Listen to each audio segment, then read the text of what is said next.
Watch you throw the ball, we gon' pick it off. You gon' let him hit the hole or you gon' cut it off. You gon' play through fourth and long or you gon' punt it off. Your defenders, heavy hitters, put your pads in. Don't be looking for the ref to throw no flags in. Keep the helmet on, keep the cleats tight. You the type to want to win by any means, right? You should look alive. This is Trap or Die. Yes, sir. Welcome back to another Trapper. Come on, AJ.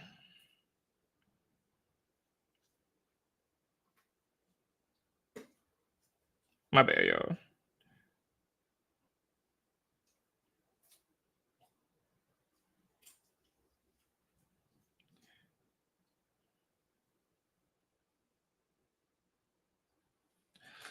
All right, here we go. My bad. Yes, sir. Welcome back to another Trap or Die podcast. I'm your host of the Trap or Die podcast, Mual and AJ. AJ is on the way. Shout out to everybody that's listening live. JB, what's up? Benz, what's up? J Tizzy, JC, what's up? Appreciate everybody checking in live, man. Appreciate y'all watching. Make sure you hit that like button. Make sure you hit the subscribe button.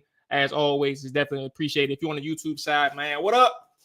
I said YouTube, my bad. Audio side, what up? Make sure you hit that follow button.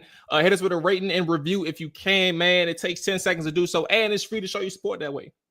So go on ahead and do it.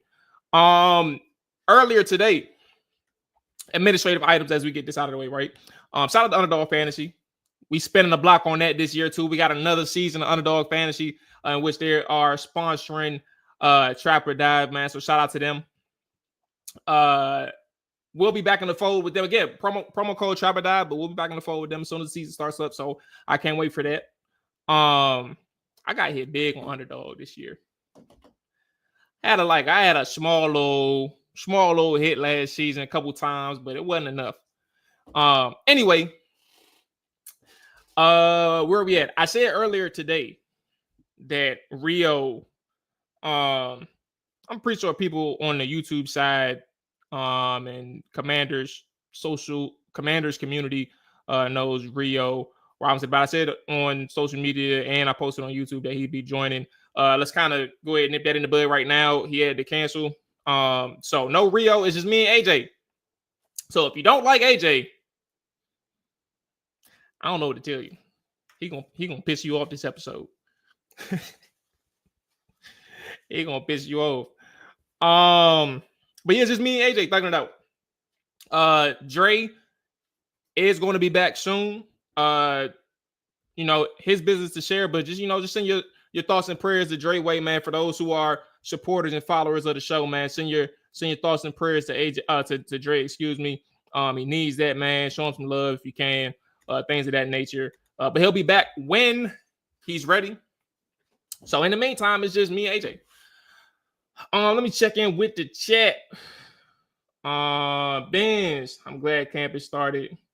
The amount of fans. Oh shoot, I'll skip one. The amount of fans. What's up, Tim? The amount of fans I've seen talking greasy about Terry is, well, wait until AJ gets on the show. You're gonna be even more mad, Tim. Chef, what's up, man? Hey, what was bro's meal today? What'd you fix him, man? Would you fix the new wide receiver one? Given that Terry's holdout didn't start it.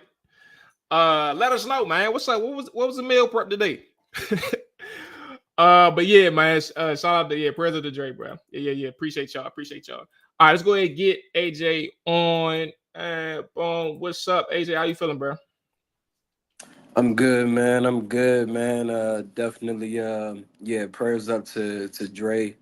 I don't know what you said. I just got in, but yeah, man. Just keep our brother in your prayers, and yeah, just love on your loved ones, and yeah, man. Just try to be there for your friends and let them know that you support them. Okay. My bad. I was reading a text message, but no, yeah, I didn't say too much. Just that Oh, he's okay. just Yeah, I just yeah. came on and I just seen that. So yeah. Yeah, man. All right, so you came around at the perfect time. We're just getting started. I mean, the highlight of today, at one point it was Adam Peters and Dan Quinn's pressure and their comments towards Terry. At one point, we was gonna know that Terry had reported or he didn't report, so that would have been the news of the day anyway. But now we know that Terry is not holding in at training camp. He is indeed starting training camp holding out. I don't think this was out of the realms of possibility. I don't think that this was something that as time moved on and as things evolved, I think people have come to terms of what could be with Terry in terms of places that he can take this. But now we know for sure he's not starting camp in Washington on the field or present anywhere near the facility. Uh, AJ, I know this probably didn't surprise you, but leaning to kind of where you're going to take things. I know where you're going to take it. So let's let the people know where you're at with Terry and his situation as we kind of gear up for training camp, which starts tomorrow, I think. Yeah, so the rookies came in last week, Thursday, and tomorrow the full team will be practicing together tomorrow. Yeah, I mean, I think I've been pretty vocal on here on my opinion in regards to Terry McLaurin. I'm getting a bit agitated having to keep talking about him because like these type of situations are built for guys that are elite players. You know, like since the new CBA in 2020, the four guys that have held out have been Chris Jones, Zach Martin, Trent Williams. I mean, Nick Bosa held out, but he wasn't held accountable to the fines due to it being a fifth-year option. But the other guy, Hassan Reddick, which was last year, which you've seen that he did not recoup his money. He did not live up to any expectations because he ended up missing games as well. Not only just the training camp period. So it's like when Terry puts himself in a situation, and especially not doing a hold in, it's like, bruh, you're not even good enough for us to keep having these type of conversations, bro. But I get it, I get it from a fan standpoint. I get it from how he laid out everything last week with the presser. We didn't have a show last week, so we didn't get to talk about it publicly. But last week, in my opinion, what he did at the Eastern Motors commercial was uncharacteristic. It was it was sad. Like it was pathetic in my opinion because like that's not the platform of the commercials. That's not how those commercials work. Um, Well, you might he as well. You got the floor still, but you might as well stop there and kind of explain to the people, uh, like how those platforms usually work. Because some people may not understand like where you're coming from. Because when you use pathetic, that's kind of like a insidious comment. But like, what do you mean when you say like a platform like Eastern Motors, a commercial shoot, in which he was made available for what was supposed to be what 10 minutes max, end up being 30 minutes.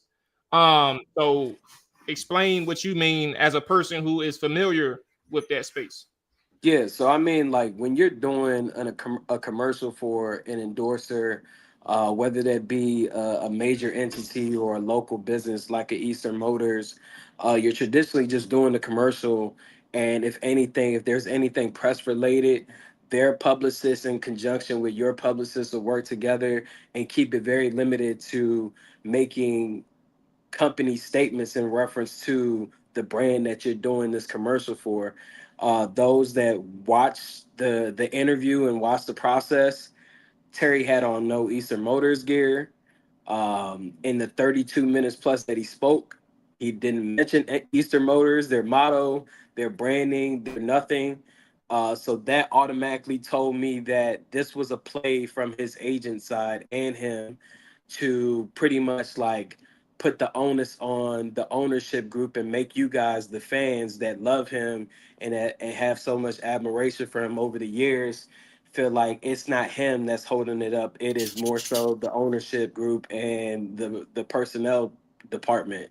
Um, Even some people that I talked to that was there, just the layout of the press release that was even given to them. That's why they even felt inclined to go to Laurel, Maryland, to go and be present. Because typically, local media and beat reporters wouldn't be on site at those commercial shoots, but they knew because it was pushed out from his side that they would have full access to him in this regard, which led Shoot, to a even 30. 1067 did a whole radio show there. Yeah, like it was 30 minutes plus. That's not how those things go. And I just feel like Terry has always been a raw guy. He's very expressive in his words. He knows how to talk to the media. And I just felt like the reason why it was pathetic in my eyes was like, you don't need to explain what you've accomplished in Washington. Like, we've seen it. We know what you do. The reality is they value you, but they don't value you at where you value yourself. And just because there is money to spend doesn't mean that it needs to be spent. There's so many different dynamics for a team. You could express, I've never been injured. I've given my all. I've been the front guy for this team. All these different things, morale, culture leader, team leader, blah blah blah. All those things. It sound good, but from an analytic standpoint, a guy 30 plus that isn't even an elite guy, that's not something that you want to bank on and paying them a premium dollar of money. Like, you don't want to be the first team to do that. Yeah. It's kind of like fully guaranteeing a contract on a quarterback. Like the Browns did that with Deshaun Watson. They were the first team to really do that, and look where that put them. So it's like it's kind of hard in that sense. I mean, you could disagree with me calling it pathetic, but when you're about to cry because you didn't get the contract that you wanted thus far, that's just like it is no need for that. There was no need for that presser because it didn't help the situation. All right. Washington wasn't even thinking about that. Honestly, it just more so gave us and the fans something to talk about, but it didn't help. And now heading into this, where you also were asked, what do you plan on doing when it's time for training camp? Saying you don't know is exactly the reason why he's in this situation now, is because he thought so highly of himself, of being a Washington Commander and what he's meant to this team, what he's meant to the community and to the locker room, that he felt guaranteed that he would be paid like the DK Metcalfs in that realm. But in actuality, every team has a different value of you. So what you may be as a value to Washington is different than what you might be to the New England Patriots, and they be willing to pay more for that because of the things that you've done off the field and within the locker room. But for this particular team, they have a lot of leaders overall, and they added another one. They added another one a couple days ago in Von Miller. That's a All right. great locker room Now hold on. guy. Yeah, let me So it's just let me get in interesting. right here quick, bro. Yeah, so Benz and AJ made a point like several minutes ago. But Ben's made a point too, and I think Tim and John, I think it's important to kind of hear the angle as opposed to attacking the statement. I don't even think, AJ, correct me if I'm wrong, I don't even think you called Terry pathetic. You said what he did was pathetic. So Tim, Yeah. I think your reaction to the word. That's why I actually asked you to clarify. I was like, when people hear pathetic, they're not even going to hear anything else. But you're talking about the actual act in itself and the setup. And I think for Terry, when you look at kind of the going on the offensive part, right? Because that's what the press conference was last week. He went on the offensive. And one of my main things when I heard it, and I think everybody when they heard it, is like, we ain't talking a month. I'm like, well, there could be several scenarios, and I said this online, like they could have been taking this whole time up to think about offers in contract or offers and terms and stuff like that they can prepare to you and begin negotiations closer to when camp starts. Like, they just because they haven't talked to you in a month don't mean that they are not, or that they're done talking to you. And I think that was kind of a misleading, inflammatory but misleading kind of comment to make. And I think what's dangerous about it is knowing that, like, Terry, when training camp comes back around, like, do you honestly, genuinely in your heart think that they're never going to talk to you again? They're going to talk to you again. Contract negotiations will resume again. But like this month period, like, you was on vacation too. You was in Italy. Like, they could have been somewhere. Everybody could have been minding their own business. And I think from that specific aspect, I think going on the offensive is an attempt to force the team's hand. I don't think it necessarily worked. But I also think when you look at Terry, like, for anybody who watches Trap or Dive or listens to us weekly or just consistently, first off, we appreciate you. But secondly, my angle has always been like, Washington knows the value that Terry brings to the team, to the community. Like, he is a heartbeat for the team, right?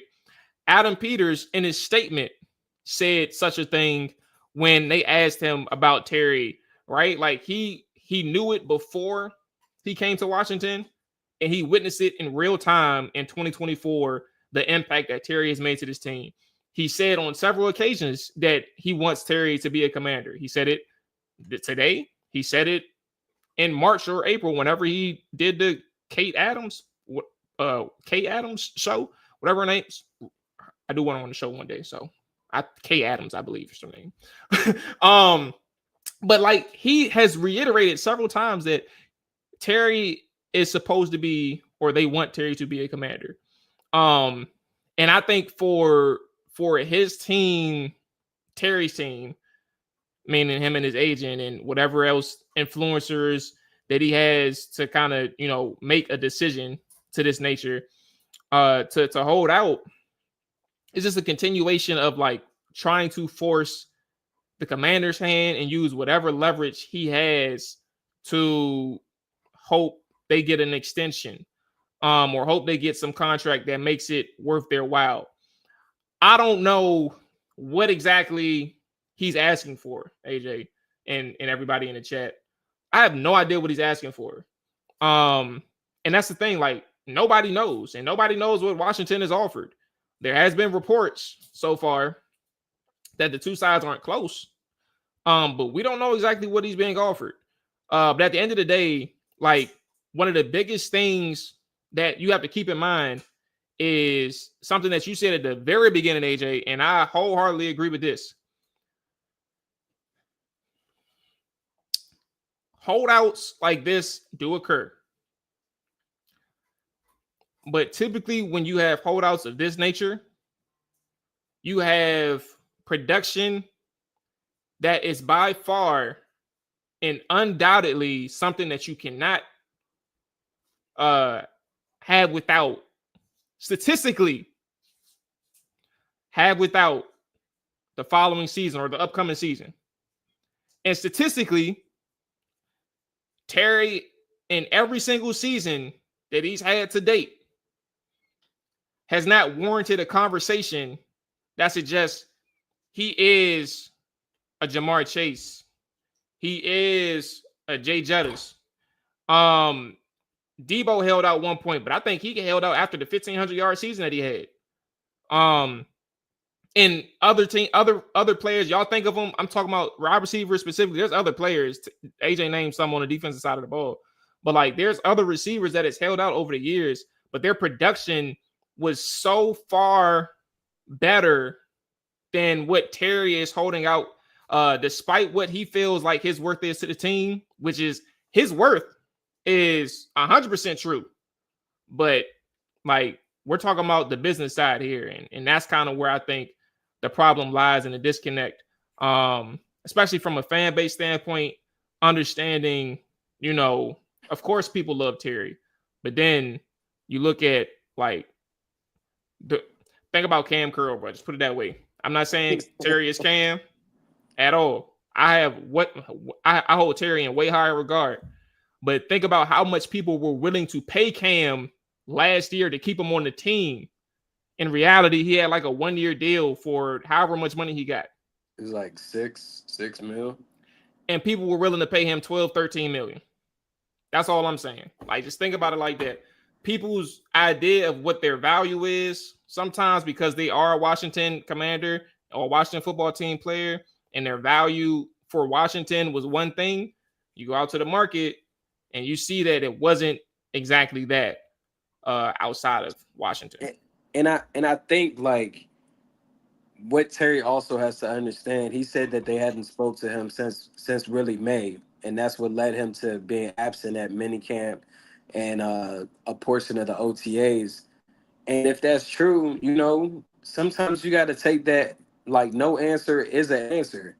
And even if they updated you and had conversations with you within the last week since your presser, all Adam Peters is doing is playing a negotiation game, because the longer that we draw this out and we don't give you an extension, the only person hurting here is you.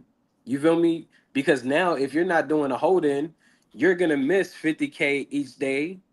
Then on top of that, you start missing preseason games. That's $800,000 plus per preseason game.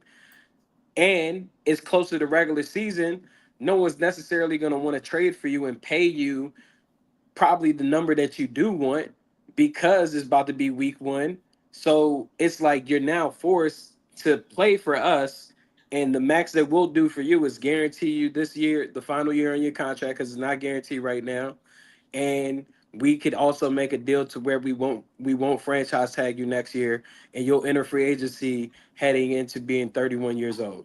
So that's where it's up to Terry to understand that this probably ain't gonna get done the way that he foresees it getting done. He's either gonna have to agree to their terms, or request a trade, or play the game of getting guaranteed this final year and entering free agency next year, which is not favorable in my opinion to him, because I believe that his production is going to drop. Like the season that he had last year, I don't see him getting 1,100 yards and 13 touchdowns ever Well, again. you think his production is going to drop going in the when 2025 I say season? as far as those numbers, I don't think that he's going to eclipse any of those numbers.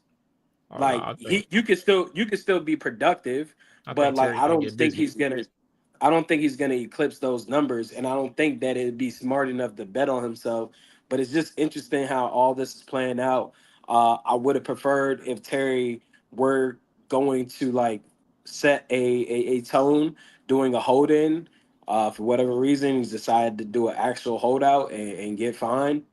Cool, but Washington is in no rush to get that done, because all the leverage is in their hands until Terry puts his foot down and says, I want to be traded. And I'm pretty sure there's some teams out there that would pay him probably 35. But that doesn't mean that he's worth 35 to Washington. That's what he's worth to other teams due to their circumstances. So it's just what matters to you the most. Is it the money and being valued where you believe you should be financially? Or is it the opportunity to play for an organization that truly loves you? As the fans have shown, they love you out this world. They think you Randy Moss. Well, You feel me? I do think I just want to so there's let's kind of close the lid on this one right quick and get to some other topics. But I will close, or on my side, I do think Terry finna hoop this year. I am a firm believer of like what I've seen from Terry so far throughout his career, is the fact that, he has consistently been himself every single year and like incrementally gotten better in certain aspects of his game from year to year. I think from an age standpoint, contractually and business wise can probably hurt him. But I think he spoke nothing but facts when he talked about like he doesn't have a lot of mileage. Like his age is one thing, but he doesn't have a lot of mileage on him. So it's not like the wear and tear is there, and like he's shown how healthy he can remain throughout the course of a season. And I think that bodes well for a person who is turning 30 in the NFL. And let's kind of like make a big point here. 30 is not old. Like point blank period, 30 is not old. And I get it, that's a red flag in the NFL. But at the end of the day, we're talking about a player who has a unique circumstance compared to other players who are 30. Like, for example, Bijan Robinson came into the league at 20 or 21. Like, when he hits 30, that's different, right? Because, like, Bijan's in his third year, and he's only 23. Like, the dude is 23, 24 years old, bro. Like, he ain't even hit 25, 26 yet, bro.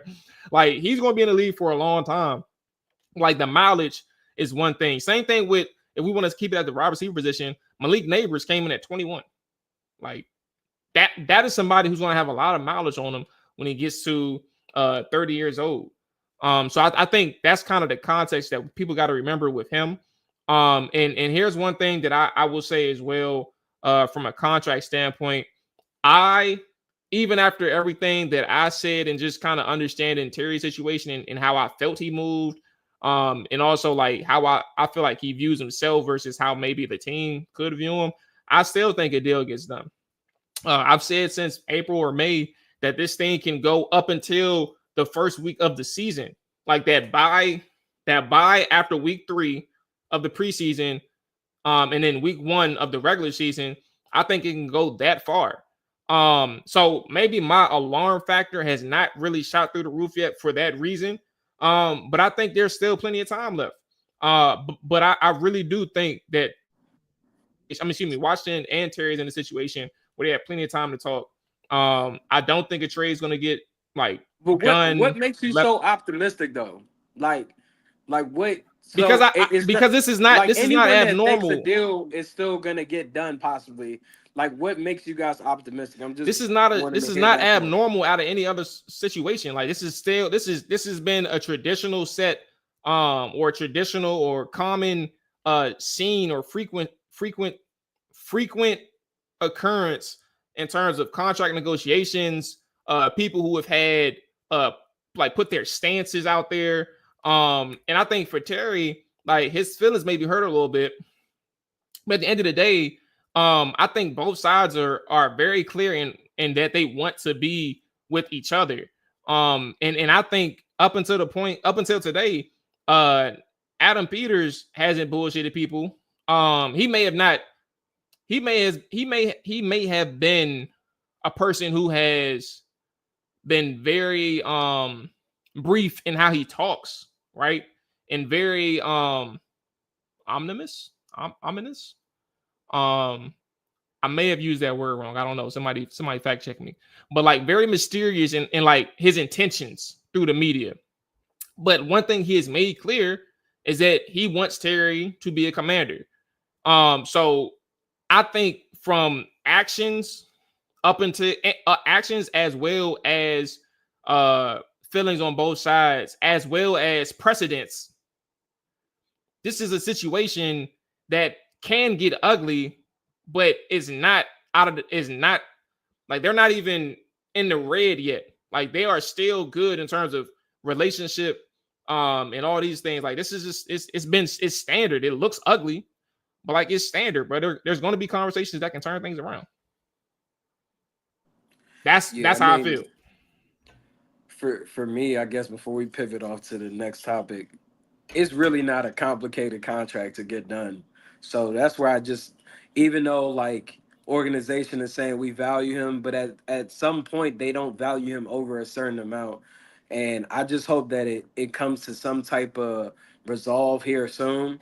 I hope that either Terry takes a stand or Washington takes a stand and just move forward, because at this rate, holding out, like literally not being present, is now becoming a distraction because it's going to be asked I every agree with day. that.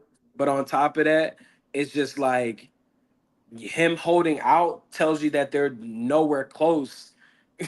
Even with the new like information and conversation that has happened in the last week, yes, things can change, but they're nowhere close, because if they were close, he would have done a hold in.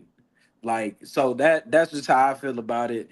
And like I said, I just hope that Terry just makes the best decision for himself. I think he needs to ask for permission and see what else is out there, what teams are interested in him, would they be willing to pay him, and also what that situation may look like, and then being able to come back to the table to Washington and either saying to match these numbers, or hey, maybe Washington provides me the best opportunity to get paid.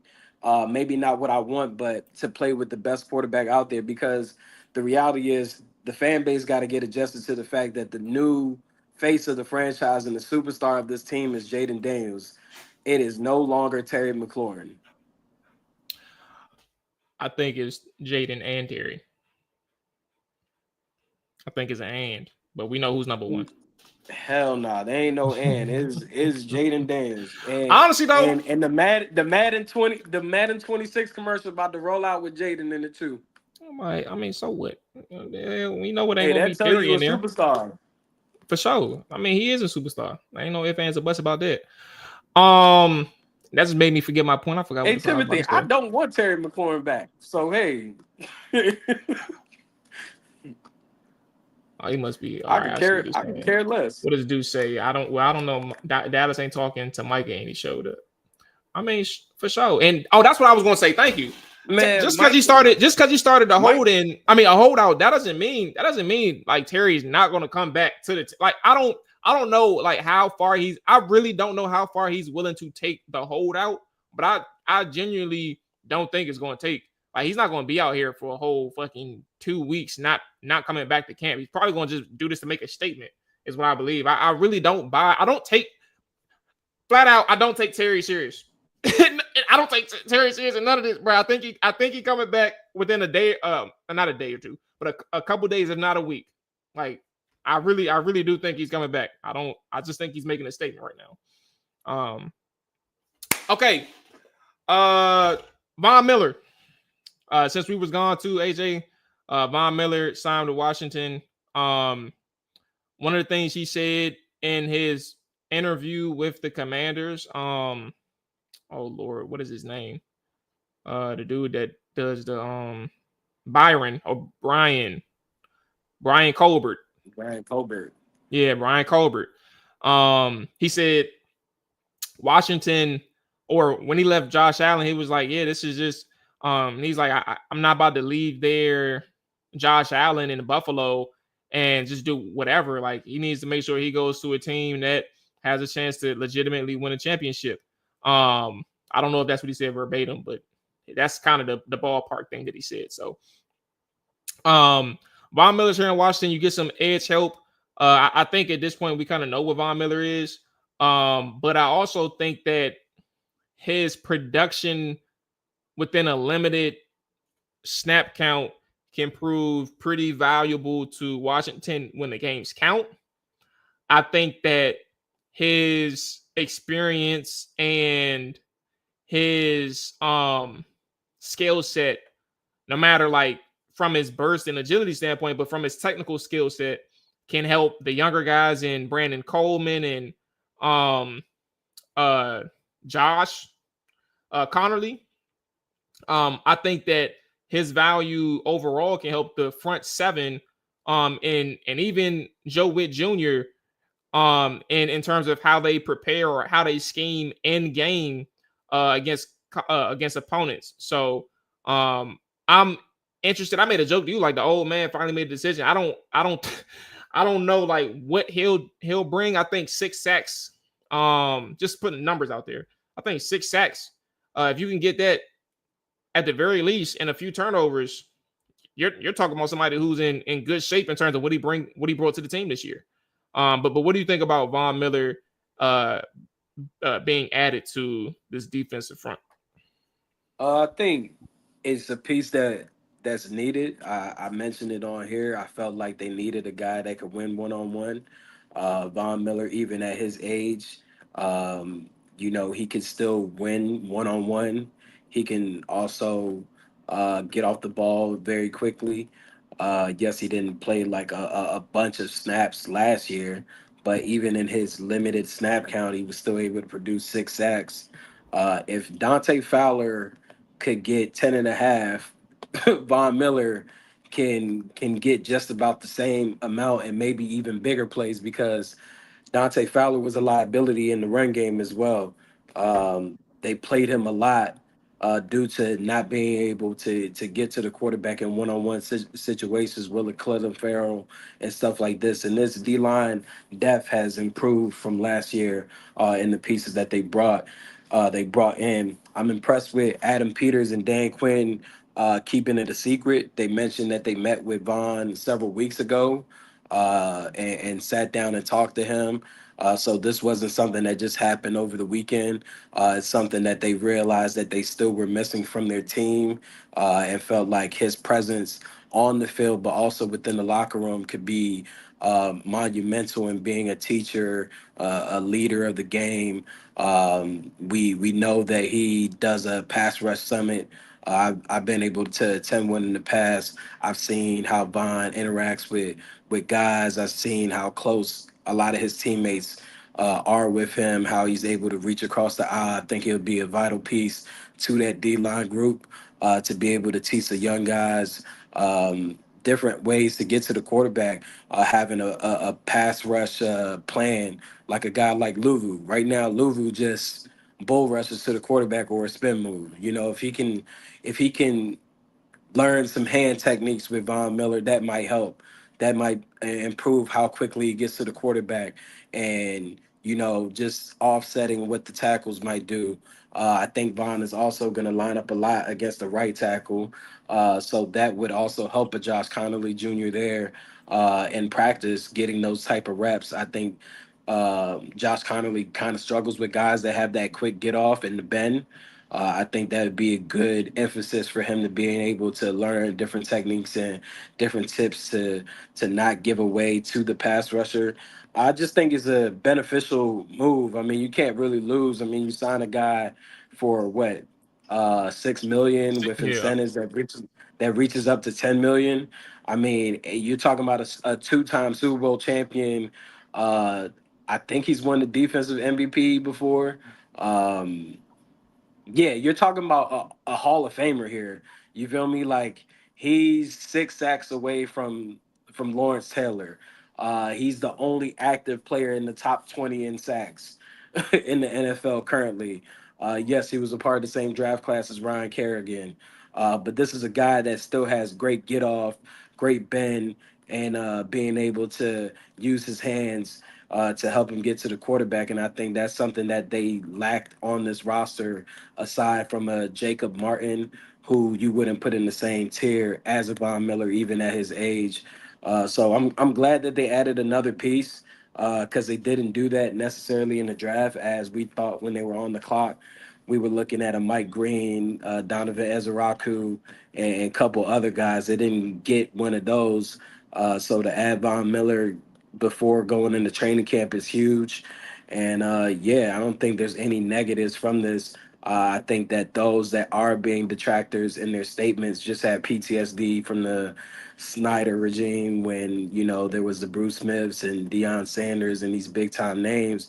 But as Adam Peters and Dan Quinn have showed you, these older guys that they brought into the fold can still be contributors. And yeah, Bobby Wagner made an all pro team, right? Zach Ertz put up 600 plus yards. I definitely didn't think Zach Ertz was going to do what he was going to do. I thought he was just going to be a red zone threat. but he ended up being your starting tight end. So I think don't sleep on Vaughn. Yeah, I think that he'll be able to get 10 sacks this year, and maybe even more, depending on how well they could cover on the back end. Another thing, just quickly add, he also, when he's on the field as a specialist, he also allows Deron Payne, Kinlaw, or Newton, and whoever else is going to be playing to get those one-on-one matchups because he still is a threat getting off the ball. So yeah, it'd be interesting, but I definitely see this as a productive move. There's no negatives in making a commitment of 1 year, $6 million, and if he hits those incentives, he produces on the field, he get 10 mil. So hey. What's up, Kim? Asked if I'm going to camp. I planned on going to camp. The day that I had a ticket was for that Saturday one, August 2nd. But I got a flag football tournament I'm going that just so happened to be that weekend. So I don't know if I'm going anymore. I may have to get that ticket away. So we will see if I'm going to camp.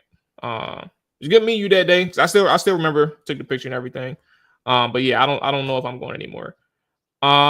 It's crazy that they limited they like public wise. They only got three practices, and then the extra 2 that's available to the season ticket holder. So, it is what it is. Other thing I was going to add though, AJ, you mentioned age, a couple times, and like I think what's crazy, and even I think it was Dan or AP.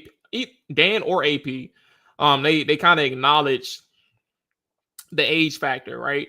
Not with Vaughn specifically, but with the team. I don't see it's a gift and a curse. I can see why adding these older players, right? Vaughn being obviously the oldest, but I can see adding these older players to the roster, and why it makes sense for Washington right now, because you need an influx of talent that is, one, very experienced, but very good, and plays at a high level at one point of their career, or like obviously still doing it right now. And majority of the players who they got in that's a little bit older are playing at a high level of the career to this day, right? It hasn't waned off. We're talking about Marshawn. We're talking about Laramie Tunsil, obviously Von Miller. Zach Ertz wavered a little bit, but he had some injuries that he was dealing with. But he came here last year and was super, super clutch for Jaden, and useful for obviously Kurt. Wait, what did I just say? Cliff.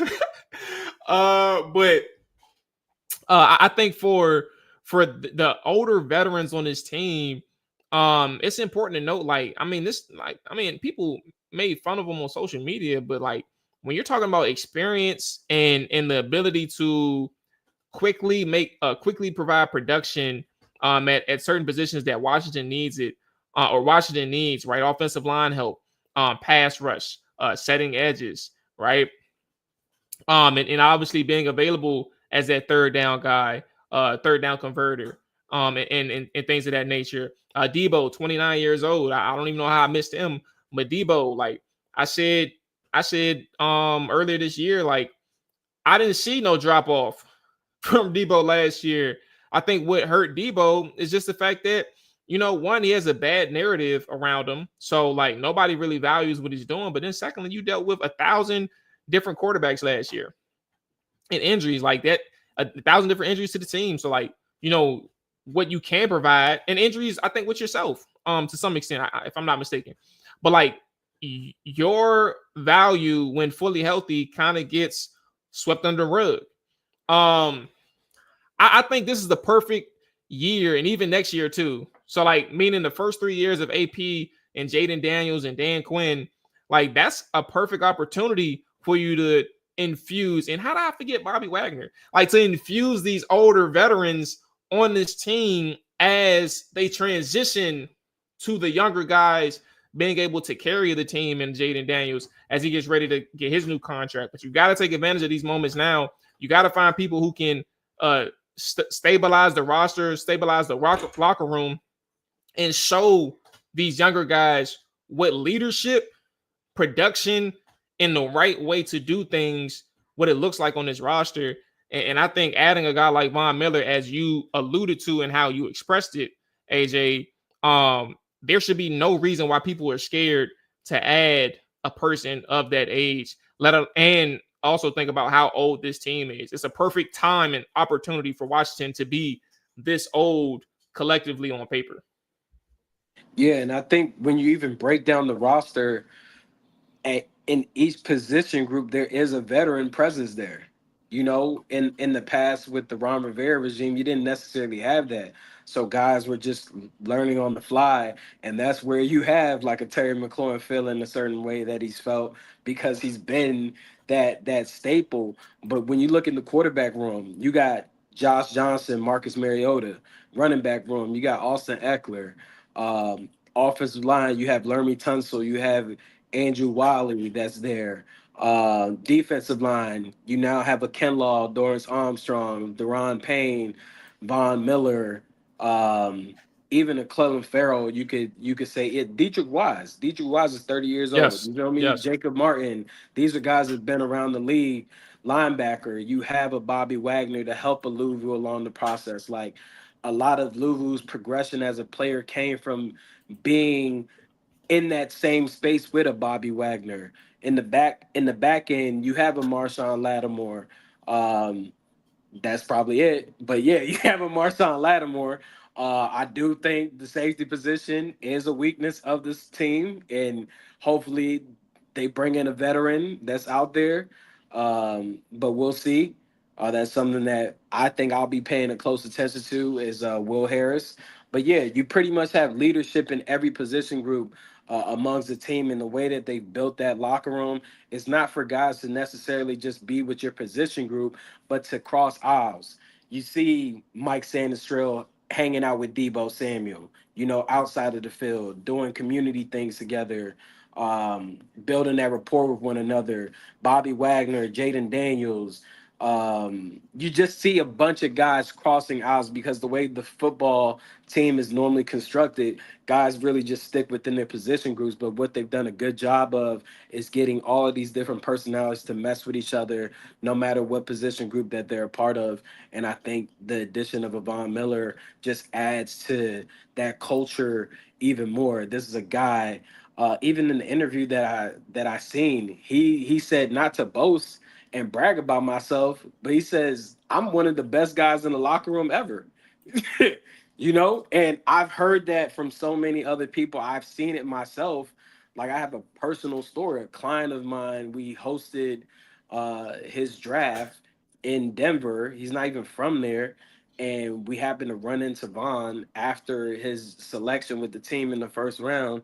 Vaughn invited us back to his crib, like the whole family, not even just the client, myself, like the whole family, like had chef cook, like he DJ'd, taught him different nuances, like pass rush wise, all these different things just as a stranger he just met, but he was so excited for him being, a new guy coming into the league. So I've seen it, I've heard it, I've been around it several times. So I just know that this is a great guy.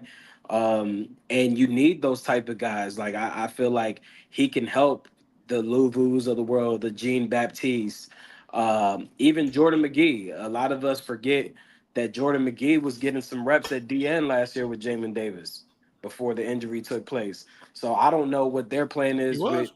Yeah, I don't know what their plan is with Jordan McGee, but he definitely played some pass rush opportunities within training camp and preseason. So yeah, I just think that it's a great move. Nobody should be able to complain about it.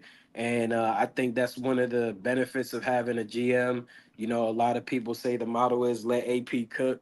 They realize going into this training camp and what they want for the rest of the roster that they still needed more at that position, even though it's one of the positions that they added to the most in the offseason. They still felt like they needed more. And that's the beauty of having a GM that and a head coach that recognize like, hey, we need more at certain spots. And yeah. Who do you think defense this is it Adam sorry. Dan Quinn or Joe Whitt Jr.'s? Like whose defense is this? I think it's Joe Woods Jr.'s in conjunction with Dan Quinn. But if things don't start to shape up right, Dan Quinn gonna take that thing back over. So I'm in the same boat as you. I didn't mention the last part that you said, but I think it's Joe Whitt Jr.'s defense in conjunction with Dan Quinn. I just think like the amount of years and time that Whitt has spent with Dan, like of course his influence, Dan's influence, is going to be all over how Joe Whitt constructs philosophically and schematically his defense. And I mean, it's a reason why he stuck around for so long. Like they clearly agree on several things in terms of how a defense should be played. And the reason why I bring that up is because I posed a question on Hog Saving. I wrote an article about it, but like, does Joe Whitt have enough pieces in year two to, to put a stamp on this defense? And while I didn't directly answer the question myself, I laid out everything from last year up until this year. I think from a statistical standpoint, you look at the defense last year, top 15 overall. I think top 15 in points, and top 15 in I think top 18. I think they were 18th in points and like 13th in yards or something like that. But you look at the numbers in itself. They didn't get any sacks, barely any sacks in the fourth quarter. They barely forced any turnovers. They were bottom 12.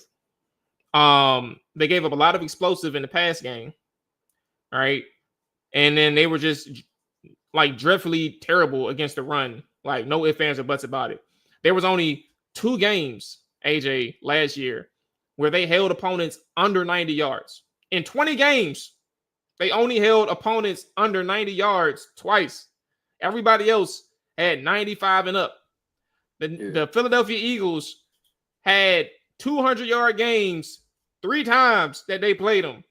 And I think they gave up 200 yards. You know what's so funny about this? I think they gave up 200 yards on the ground 5 times, I think. And they were 3-2. Their record was 3-2. Like, that's how crazy of a season it was for them defensively. Or just from a team standpoint, that you can give up 200 yards on the ground and still win these football games.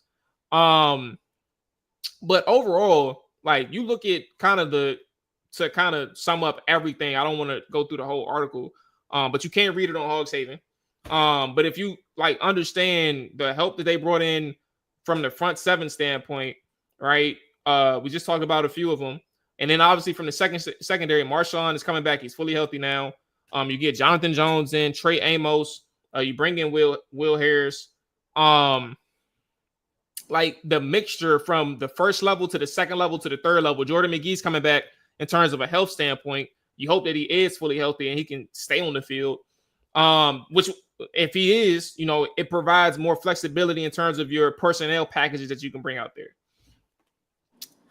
Like you would hope that Dan Quinn and more importantly, Joe Whitt Jr. Is in a situation where they can not have to think about, we can't get off the field. They're gashing us every single game. How do we stop this? Or how do we give our offense a chance because we can't get off the field, let alone we can't close games, whether it's via those 4th downs, those game-changing sacks, or forcing turnovers. What do you think about Joe Whitt going into his second year with the Commanders? Yeah, I think it was obvious the emphasis on what they wanted to do in this offseason was bulk up their defensive line, get some guys that could help play the run. Adam Peters believes heavily in Javon Kinlaw being able to play some D and some D tackle. Adding into the fact that you bring back a Johnny Newton who's going to be able to get a full training camp and a full offseason in due to him having an injury last year, along with adding an Eddie Goldman, bringing the Clelin Ferrell back, Carl Davis, Dietrich Wise into the mix. Like I said, Jacob Martin, Von Miller. A lot of times we look at the numbers that Dante Fowler brought to the table as far as sack production, but when you watch the film, he also was a major liability in the run game, and teams were attacking his side. He couldn't get off blocks, or he wouldn't stay within his integrity of the scheme, and he would leave lanes wide open. I mean, that one Eagles game at home against Washington, that big Saquon Barkley run, that was on him, you know. So it's like their emphasis is definitely to stop the run, but at the same token, when they get into those third and longs, hopefully having those guys like a Jacob Martin, Louvu, Von Miller, and being able to use them in versatile ways as Dan Quinn used to do with the Cowboys, helping to get to the quarterback and maybe increasing the opportunities and interceptions, strip sacks, being able to close out those games. So I think that Joe Whitt Jr. has more pieces to work with as far as the front line and also the linebackers. Secondary wise, is what are you going to get out of Trey Amos? What are you getting out of Mikey Sanders? What are you getting out of Marshawn Lattimore? And also, what are you getting out of Will Harris? I mean, I don't. That's not a guy that I know a bunch about. I've tried to do some studies, wasn't necessarily impressed. That's why I still think that there might be a veteran out there, just like Von Miller just made his decision because of the quarterback and the opportunity that the team has of competing for a championship. I think that there's some veterans out there at that safety position, such as a Justin Simmons, that is looking around the league and trying to decide, hey, could this work? Because that's someone that fits within that mold. I think they're going to give Will Harris a fair opportunity to see if he can make a name there. I think a Kane Madrano is going to get opportunity to play in the big nickel in some essence because of his coverage skills. Can't tackle for shit, but yeah, he could be a coverage piece there.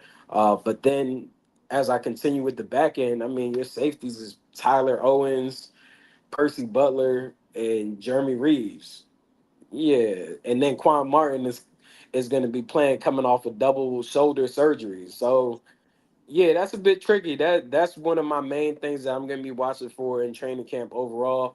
But I feel like Joe Whitt Jr. has more pieces to work with this year and truly get to his scheme and how he truly wants to call things versus having to be so aggressive last year and being able to flip the field. So it'll be intriguing.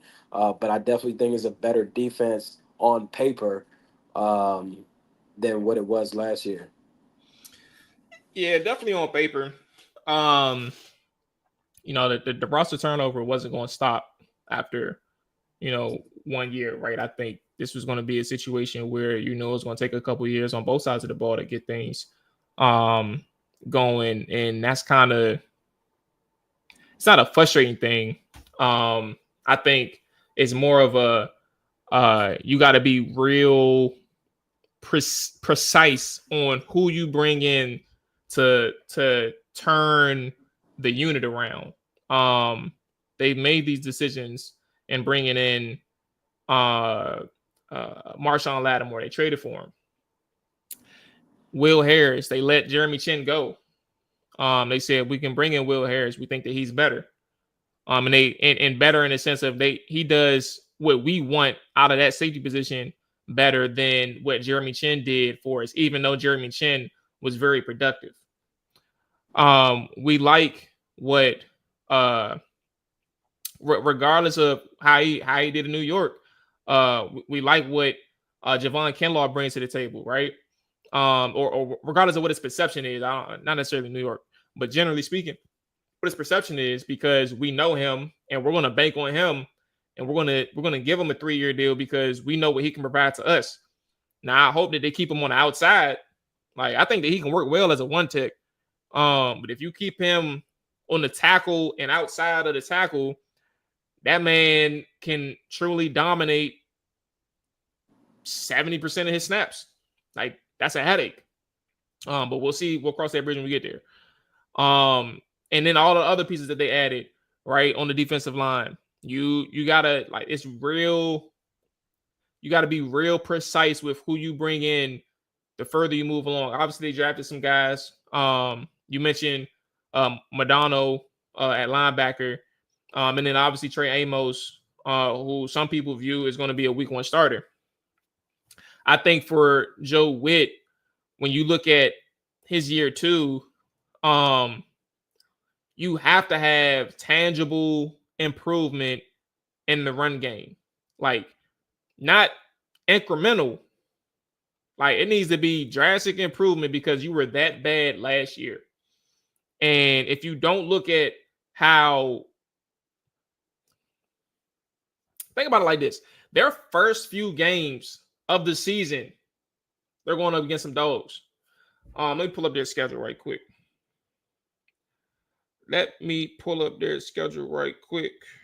Because I got their backs. Here we go. So Green Bay, Jacobs, the Raiders, Genty, the Falcons, Bijan, the Chargers. You got Omarion Hampton. They just signed today. Najee, the dude got Naeem Hines, and then obviously the dude from the Steelers, Najee Harris. Like they got 3 running backs you got to focus on. Chicago Bears, I don't care too much for DeAndre Swift, but he went off on them last year. It was really a 50-yard run that broke it off, but still, I'm gonna put him in there. And then you got the Kansas City Chiefs after that, or in a couple weeks, and then you got the Detroit Lions in a couple weeks. Like your first 9 or 10 games, you got some dog ass running backs and offensive lines that you're going up against.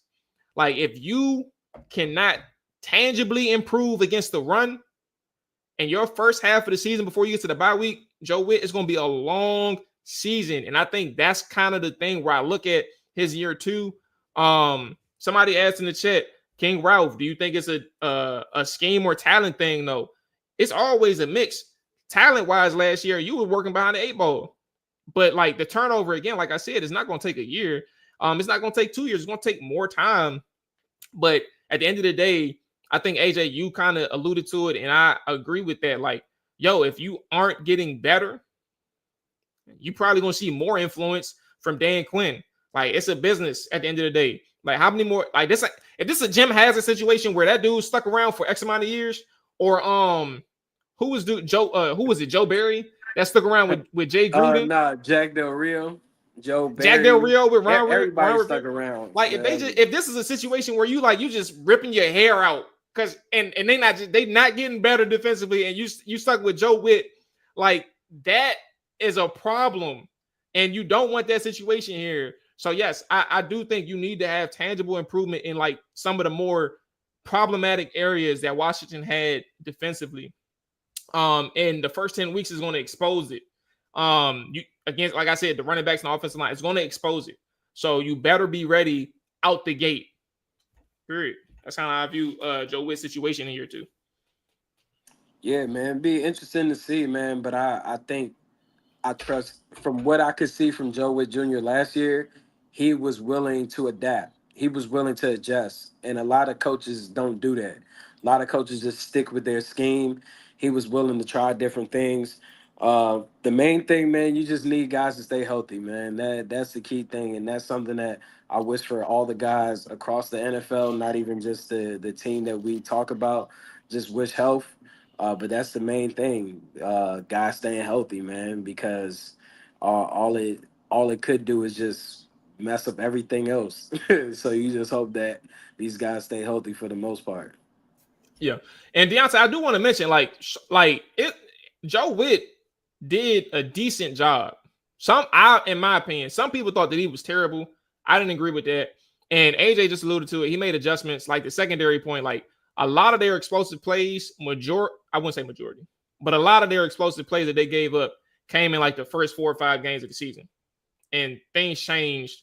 I remember the week that he talked about what changed defensively, and he talked about the communication improvement and how he challenged their guys. Like, I remember everything that he said. He stood on a hill far away from the field, and he said if he didn't hear communication, that was a problem. Like, he heard people talking, and he was like 100 yards. I'm slicing it, but he was 50 plus yards away, and he's like, if he didn't hear them talking defensively, that was a problem. And I think that is pretty impressive from Joe Whitt. Is like he is adaptive, and he's adaptive in game too. So we can kind of leave that there. What else we need to talk about? Camp battles. Do we got position groups that we're focusing on? I know you mentioned one when we were talking about the defense, but like, yeah, I mean, what I else think comes to mind? Yeah, I mean, for me, when it comes down to camp battles, it's a safety position. It's who's going to be playing opposite of Quan Martin. Um, it's also seeing if Marshawn Lattimore stays pretty healthy throughout the process and how he looks.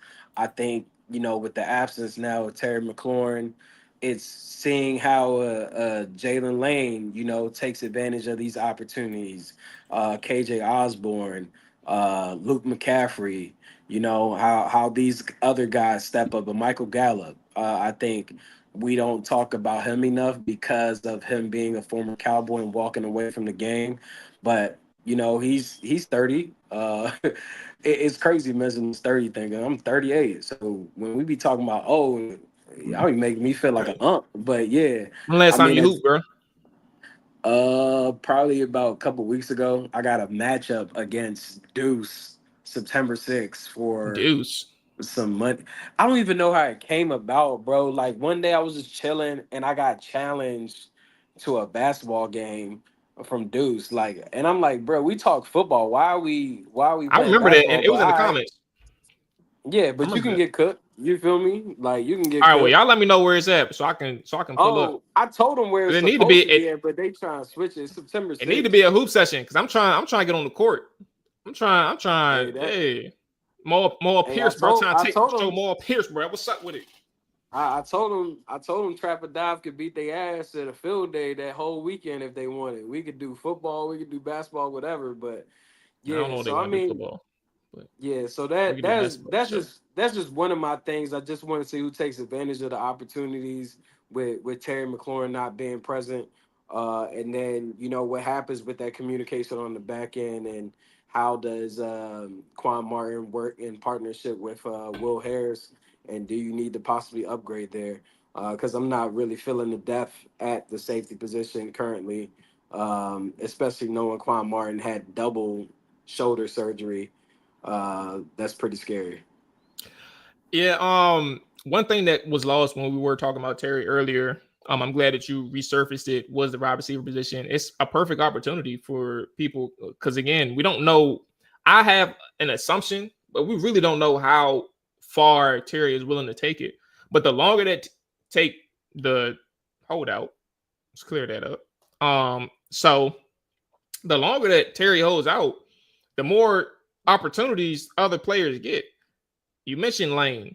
I think one of the more important people that comes to mind would be Luke McCaffrey, the second year guy that they kept, or that they were comfortable with keeping around up until the draft point when it was just Terry and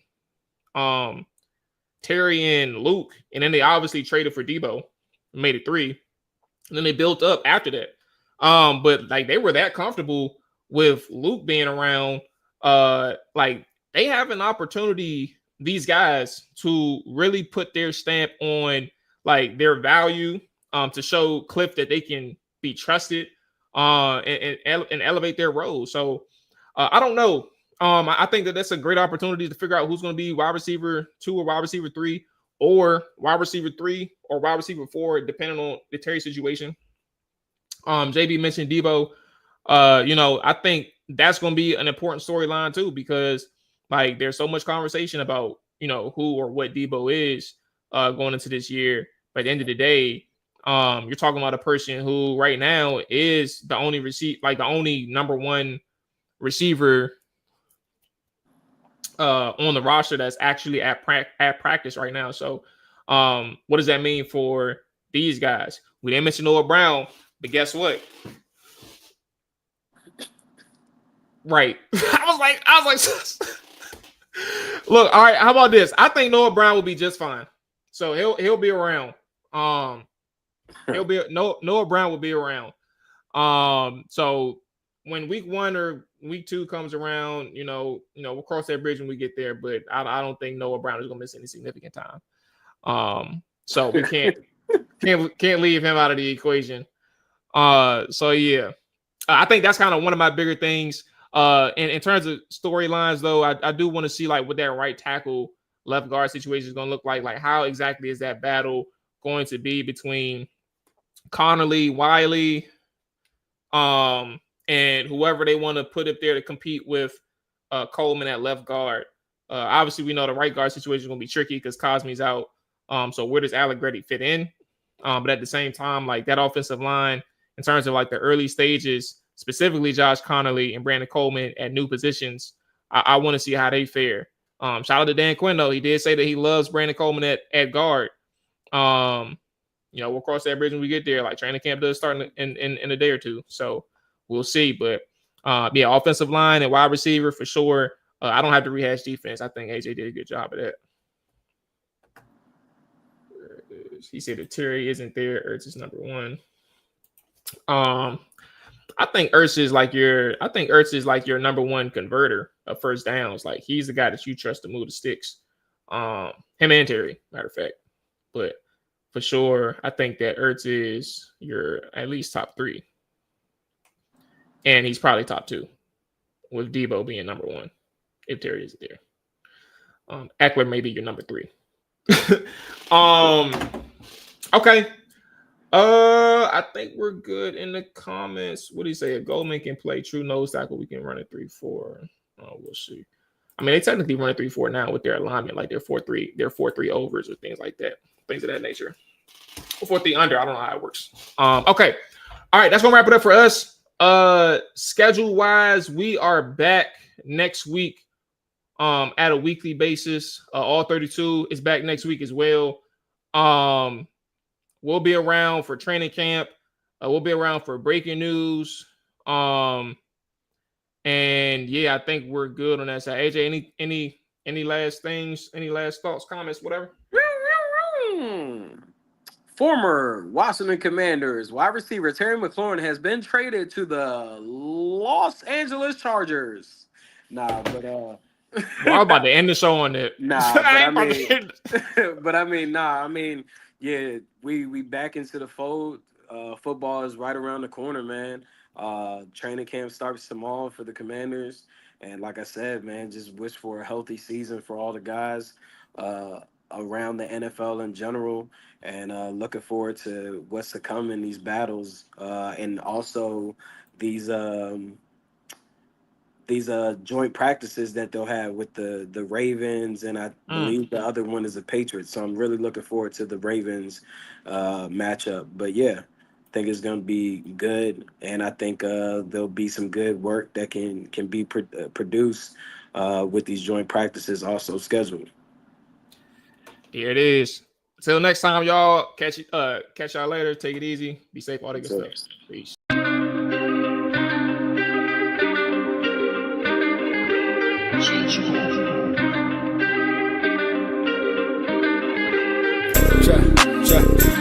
it down. Chop it down. Chop it down. You gon' chop it down. Chop it down. You gon' chop it down. Damn, set. Watch him throw the ball. We gon' pick it off. You gon' let him hit the hole or you gon' cut it off. You gon' play through 4th and long or you gon' punt it off. Your defenders, heavy hitters, put your pads in. Don't be looking for the ref to throw no flags in. Keep the helmet on, keep the cleats tight. You the type to want to win by any means, right? You should look alive. This is Trap or Dive.